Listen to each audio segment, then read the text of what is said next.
Diyos sa buhay po ng ating kapatid. Hindi po ba? So, kita niyo po mga opportunity po na dumarating po sa buhay ng mga anak ng Diyos. Tunay nga po ang Diyos natin ay napakabuti. Hindi po ba? Amen. Sino pong nag-aspire pa dyan na pumunta ng abroad? Praise the Lord. Ha? Sa inyo na yan. Hindi po ba?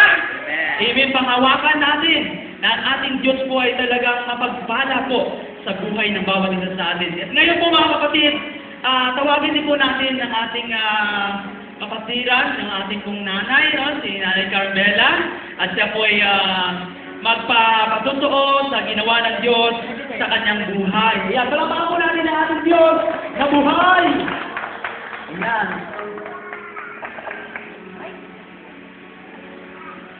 Gandang umaga po sa inyo lahat. Sa tagal-tagal ko po pagbalik-balik sa PDS, 2012, 2013. Ano ako doon, nagpapacheck up.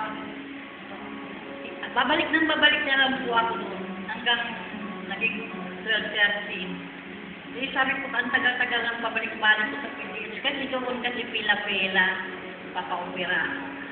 Itong panahon itong 2013 bago na opera na ko. Ang Lord talaga na parang pinagdurutan niya akong papunta rito. Tapos yung itong Marso, natuloy na talaga ang operation nito. Napasalamat ako sa Lord na ang dami kong pinagdaanan sa buhay namin. Patuloy rin sa wakas ang pagka-opera sa akin. At nagpunta pa sila si Pastor Hinday at si Brother Eric doon. Pinag-pray nila ako. Kasi parang balita ako ng balita. Parang laki na lang na ako kung tatlong buwan, February, March, April. Bago na tuloy ang opera, April na. Sobrang parang pinagsusubukan talaga ko sa hirap. Pero awa ng Diyos, nakarawas naman din ako. At saka, pinipray nga nila ako sa, pinuntahan talaga nila ako doon sa PJ. Kaya tuwan-tuwa nga ako nung oras na yun. Pero salamat sa Lord, mayroon nagpunta dito. Kaya yung aking pakiramdam, parang saya-saya ko talaga. Kaya yung buntik-buntik pa nga kaya mapuspun, sabi ng doktora, ay nanay, hindi ata bukas matuloy ang operasyon mo kasi walang mag-a-admit. Sabi ko, ano naman yan, 3 linggo na akong naka-admit dito sa ospital, hindi pa matuloy-tuloy. Kaya sabi ni nanood si Pastor Henry, hindi, tutuloy yan bukas, basta tutuloy yan bukas, pipray na lang natin sa Lord. Aba tapos na kami nag-pray ni Pastor, saka si para kong brother Eric. Well, mayroon natin sa aming nurse, sabi, ay nanay, tuloy na pala bukas ang operation mo.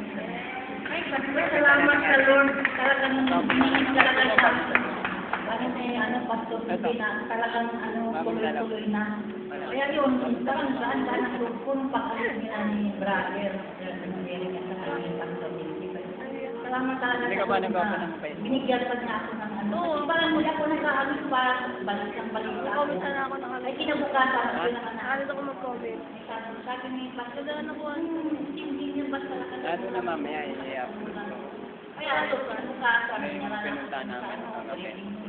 Talagang hindi ko na alam kung ginawa naman sa akin. Yun, papasalamat kami sa Lord na nasupan namin. Muntik na, panahon. Salamat sa lahat. Ayan, tagumpay po ang operasyon ni nanay. Purihin ng Panginoon at nakita po natin na sa kabila ng lahat, no? At siya po ay malakas ngayon nakatayo po sa ating harapan. Mo ba? So, may purpose po talaga ang Lord kung bakit po ay pinapabalik-balik po. Mo ba?